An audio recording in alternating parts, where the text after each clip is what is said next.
guys, welcome back to Flora Fun and Food. My name is Lauren and today is December 11th, which happens to be my birthday. So my mom and I made cookies to take to work tomorrow for everyone to enjoy. These are her famous monster cookies, and so she's going to help us learn how to make these. And I'm not a huge peanut butter fan, and these have peanut butter in them, and they're one of my favorite cookies. So let's show you how to do it, and I hope you try it yourself. Now this recipe is a huge recipe. It's going to make over like 100 cookies, and so it's going to seem like a lot of ingredients, but you can also cut it in half, cut it in fourths. So for this giant batch that we're making, we're going to need a dozen eggs,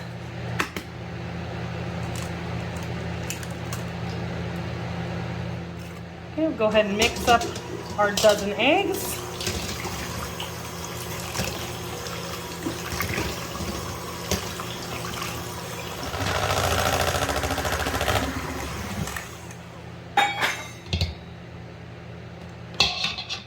Next up, we need 2 cups of butter, which is 4 sticks.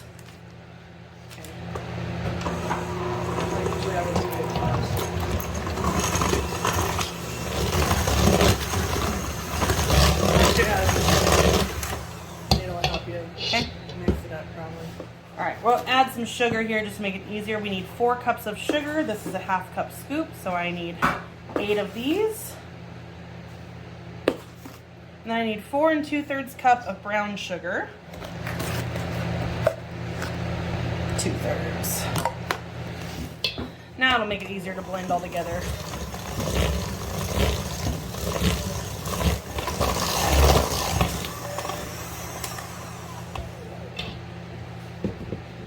All right, then we need 3 teaspoons of vanilla extract. 1. That's a tablespoon. So that's 2. Whoa! Thank you. So that was 1 tablespoon or 3 teaspoons. 3 teaspoons of maple syrup.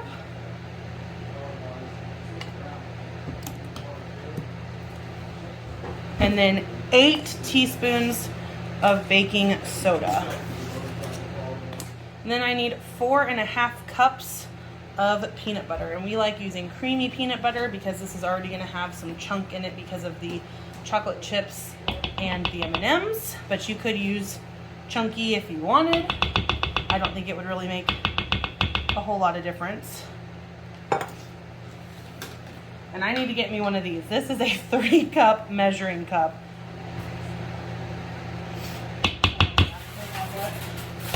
I'm going to mix this in just a little bit because the peanut butter is kind of thick. I want to get it nice and incorporated before we add our oatmeal, M&Ms, and chocolate chips.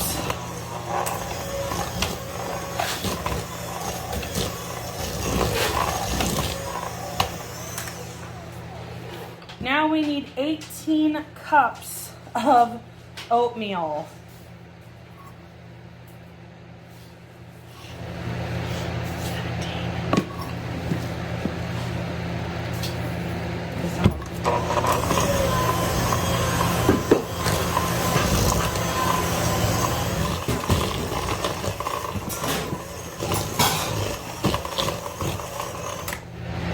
I do this a lot because it is so much. See, it's wet on the bottom. And this is how I stir in the chocolate chips and M&Ms. And then we add in 2½ cups of M&Ms. And then 2½ cups of chocolate chips. And then you really got to use your arms here.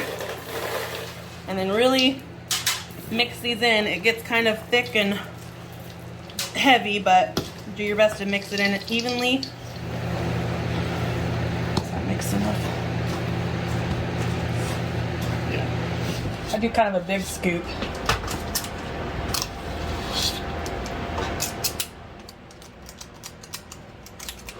And then I kind of go back and flatten them just a little bit.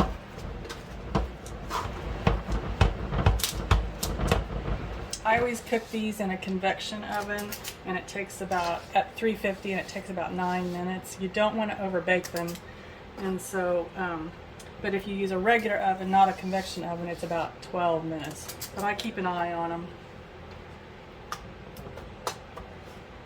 And they'll continue to bake a little bit.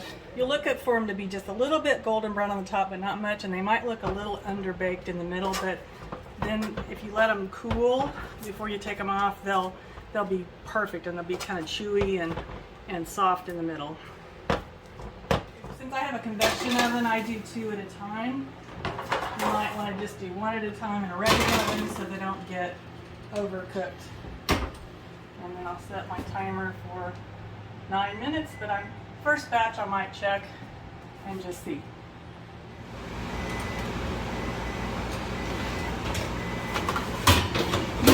So they're a little bit golden on the edge, but they look a little bit undone in the middle, but I think those are going to be perfect. I let them cool before I take them off the pan. And then we're going to put another batch in.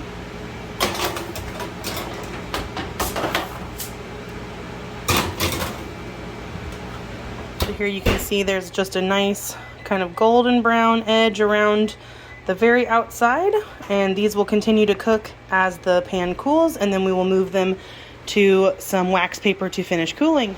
Okay, it's been about 5 minutes and these are cooled enough to take off. See, they're a little bit more solid now. And then I put them on wax paper to cool the rest of the way.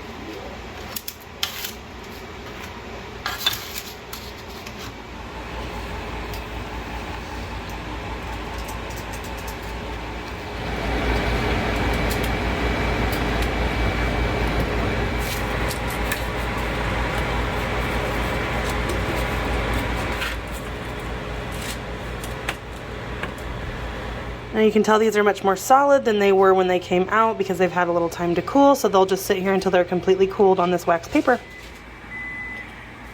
And the timer went off, so we're gonna switch them out. So these are gonna go over to cool, and we'll get the other ones in. We were just talking and my mom said you could really make these any size you wanted. She used to make them a lot bigger, which is why they were called monster cookies. But you could make them smaller. She's done that for little Christmas goodie bags. I saw this trick on TikTok or Facebook, and when you take the cookies out while they're still hot, you can take a cookie cutter and swirl it and shape them so that they are perfect circles. So she wanted to try it. All right, we have another batch out, as you can see, and look, the kitchen is filling up. We have more in the oven and still more cookie dough to dish out. To store these cookies, I put them in an airtight container with wax paper in between the layers. And that just makes them keep really well. They never last long enough at our house to freeze them, but I'm sure you could freeze them in this too. So once I get a layer, then I put another piece of wax paper, and then I put another layer of cookies, and it just keeps them from getting all crumbly and broken. And you make sure they're completely cooled before you do this, or they'll start getting kind of melty in there. Yeah. She said they don't last long, and my dad has already taken 2 to go snack on, so we'll get a full count here at the end. Here we go with another round. So out of the oven, over to cool, and then back in the oven to cook. And we just repeat until all the cookie dough is gone.